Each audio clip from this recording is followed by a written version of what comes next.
welcome. Family, Movies Brief here. Today, I am going to explain a British psychological thriller film called Exam. Spoilers ahead, watch out, and take care. At the beginning of the movie, 8 candidates are shown getting ready for a hiring examination for a profitable corporate job. Some candidates motivate themselves with encouraging words, while some add a few touch-ups to their appearances before moving to the examination hall.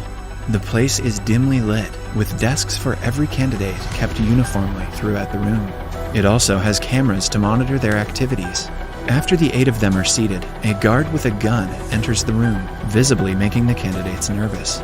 He is followed by a man who doesn't tell them his name and simply introduces himself as the Invigilator. He then apologizes to them for the hardships they have faced to reach this room, revealing that the candidates have passed all the previous hiring processes and are the finalists. If they pass this last test, they will be getting the job of their dreams. As the rule of this test, the Invigilator claims that no federal law applies inside the examination hall, and the candidates are supposed to follow only the law of the exam. They are not allowed to communicate with the guard or the Invigilator. Similarly, if they ruin the paper intentionally or accidentally, and if they walk out of the room for any reason, they will be disqualified. The candidate will have 80 minutes to complete the test. There is only one question on the paper before them that they need to answer. The Invigilator then asks them if they have any questions. When no one answers, he wishes them luck, starts the timer, and walks out. The candidates turn their respective papers around and see that it is completely blank. All of them look at each other in confusion. As time passes, they become more nervous. Hence, candidate number 2 starts writing on her paper why she thinks she is eligible for the job. The camera in the room zooms into her paper, and the guard is told to throw her out because she ruined her paper. Number 2 begs for a second chance as the guard locks the doors on her. A while later, number 5 realizes that the rule says they cannot talk to the Invigilator and the guard, which means they can talk to each other. He tells the others the same thing, making them believe that they will have to work together to find what the question is before they can answer it.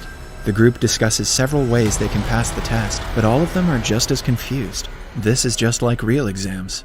Throughout this, candidate number 1 doesn't speak at all. One man tries to introduce himself, but number 5 suggests they give each other pet names so they wouldn't have to reveal their true identity. He goes on to name candidate number 1 Deaf because he hasn't spoken yet. Then, the guys are named brown, black, and white, according to their race, and the girls are named blonde, brunette, and dark, according to their hair color. After that, White suggests they get up from their seats because there is no rule that says they cannot. He takes a chance and gets up. To everyone's delight, the guard stays put, meaning that they can move around freely.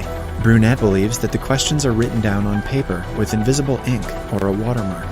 They all agree to test the theory, but do not know how to. Brunette gets up and uses the lights in the room to see if something is written on the paper. However, nothing is visible. She still insists everyone check their own, because the question could be in just one of them. Everyone does as she says, except for Deaf, who stays quietly in his seat. White takes his paper and checks it in the light. When they do not get any results, Black suggests the writings might be visible in UV rays or X-rays. The group then starts looking for a switchboard to see if there is any option to turn on other kinds of lights. When they do not find one, they start to look for the source of such light themselves. Deaf doesn't help them whatsoever and nervously stays in his seat. Blonde finds strips of emergency lights in the room, but since there are no switches, the group has to break all the other light bulbs to create an emergency and trigger the lights. Brown retaliates, saying that they cannot take such a risk, so they vote on the matter and eventually decide to go forth with the plan. After breaking all the light bulbs in the room, it suddenly glows blue because of the emergency blacklight. Everyone starts to look for the question in the paper except for Deaf, but they are disappointed again because they cannot see the question. Brunette asks everyone to remove the first layer of the strip light because they aren't lit. This might give rise to UV rays, which can help them. They use the woman's heels to break the strips and reveal another form of light. However, they are again met with disappointment because these lights do not work either. Now, the group only has 60 minutes left. A frustrated White asks everyone to think of alternatives. As they brainstorm ideas, White registers that they can do anything to number 2's paper, since she is already disqualified. So, they gather around her desk and try tracing the paper with a pencil. Still, no question comes forth. White then tears her paper into sections so that they can use them to experiment with different methods. Next, he pees on one of the papers to see if it is liquid activated. However, that doesn't work either. Black and White get into a heated argument while discussing what they should do next, but they stop after hearing Def cry. He sobs silently in his seat while the others watch him in amusement. After that, the man starts to blabber in French. He asks them if they can see something in the paper and claims that the paper reflects their image. They do not think much about his blabberings and get back into discussing ideas. Everyone falls dead silent when Brown speaks. He proposes a theory of his own, claiming that they are not in an exam, but are in some kind of betting show. The board members of the company have placed bets on who will crack under pressure, and the sole purpose of them being there is for their entertainment. Brown has been watching Squid Game. Brunette thinks that the board members probably have better things to do with their time, but according to Brown, money is the least of their concerns. With the amount of money they have in their life, the board members probably live for the risks. Now, everyone comes forward with their own ideas. Some claim that the Invigilator might be behind this, while others say it might be the CEO. They begin to crack under pressure and insult each other. Dar confidently says that there are no people watching them because the CEO is hands-on in the company. He has all of the company's rights and power over everyone. It is clear that she knows more about the company than anyone else. Brown asks her how she knows so much about the CEO. It turns out that Dark is already working for the company in HR, but has never seen the CEO. She applied for a higher job, and now she is here. White then reveals that he was headhunted and offered the job, but the others say that they applied for it. However, one thing they have in common is that they do not know anything about the company, or what it does, because they were told not to ask any questions. Dark then explains that they are applying for a famous multi-million-dollar pharmaceutical company called B-Rod. A few years ago, when a pandemic spread among young people of the world, they were the first ones to find the cure. Currently, their yearly turnover is $20 billion, all because of their CEO. Suddenly, Black suggests that the company might have found a cure to the newest deadly disease that has been killing millions of people around the world. Brunette is suddenly intrigued and asks Dark more about it. This makes White suspicious, so he asks Brunette if she is also infected by the virus. Brunette says she isn't and dismisses the matter. To take the attention off of herself, she approaches the guard and brings a lighter out of his pocket without talking to him. Then, she glances at the fire alarm. The group plans to use the lighter to trigger the sprinkler because water can potentially develop the writing on the paper. For this, Brunette gets on top of a chair but doesn't reach the fire alarm. White helps her by giving her a rolled-up piece of paper that she lights up and uses to trigger the alarm. Soon, water starts showering, but the papers stay the same. Suddenly, the guard makes his way to the group. Right then, Brunette unfolds the paper in her hand and reveals it to be her own. White had betrayed her to loosen the competition. The guard drags Brunette away as she calls White a bastard. Following that, an enraged Black says he will punch White's lights out. This makes the lights go out, and the group figures they are voice activated. They ask each other to be careful with what they say when Def starts to cry again. White slyly sits in front of him and bullies the poor guy into tearing his own paper and eating it. The guard approaches Def and sends him away as well. Now only 5 of the candidates are left. Black belittles White for being an awful person, but White insists they should thank him for getting their competitors out. He also claims that he knows what the question is, but refuses to tell the others. In a fit of rage, Black knocks him out with a single punch. The group then ties him to a seat and covers his mouth with a tie. A while later, White gains consciousness. Dark removes his gag, and he asks for his medication, saying that he is also infected with the virus and has to take medicine every hour for him to live. Black searches for pills in his pocket, but doesn't find one. This makes the group believe that White is just making excuses, so they will free him. However, White claims that one of them has taken the pill, and promises to tell them what the question is, if they give it back. Soon, he loses consciousness again, and starts to tremble.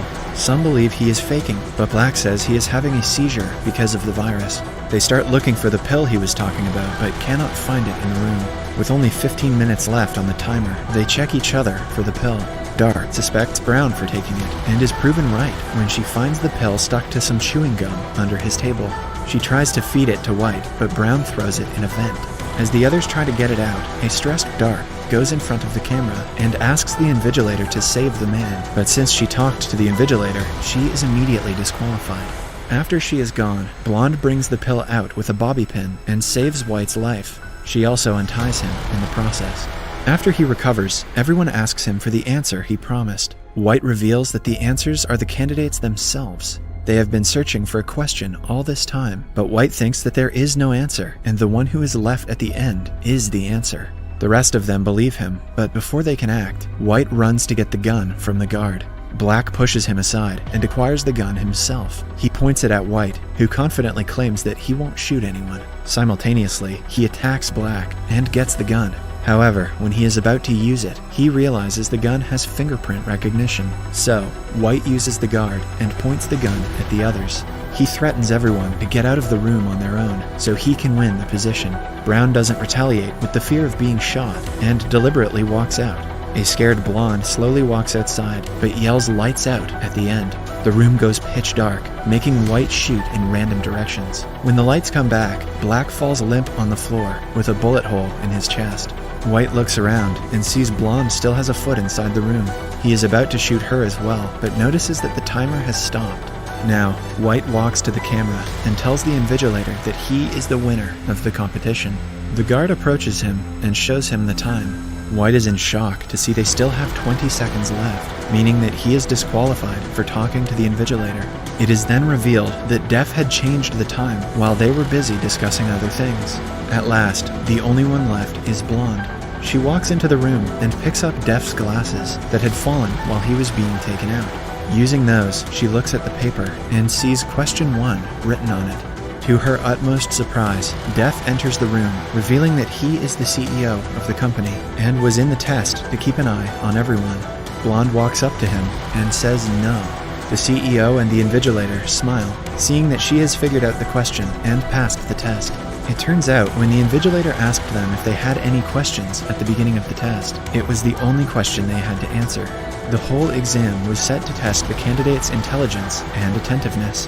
They hire Blonde as the CEO's secretary, but she doesn't accept the job because she doesn't want to work with an organization that kills people. The invigilator reveals that Black isn't really dead, and that the bullet he got hit with is a capsule that heals the wound after penetrating the body. It is actually the magical medicine they have recently manufactured, which can cure any disease in the world. At last, Blonde accepts the job, and the movie ends as she shakes hands with the CEO. Subscribe for more videos like this, turn on notifications, and leave a like to help the channel out. Thank you for watching.